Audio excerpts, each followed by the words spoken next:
Welcome, in front of me is a Motorola Razr 40 and today I will show you how you can put this device into recovery mode. So to get started, hold your power button and volume down. Oh, never mind, volume up.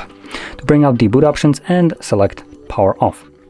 When the device turns off, you want to hold your power button and the volume down at the same time. This should take us to the boot mode, I presume will be first.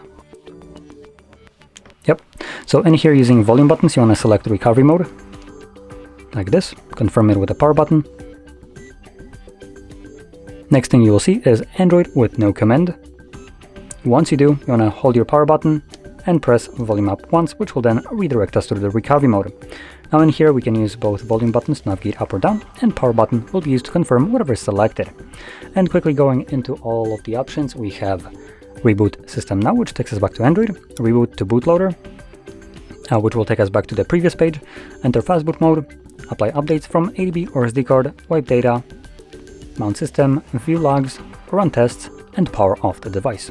So those are all the options. I'm gonna stick with the first one, reboot system now, confirm it, and this, like I mentioned before, will take me back to Android. And as you can see, we are now back in Android. So if you found this very helpful, don't forget to hit like, subscribe, and thanks for watching.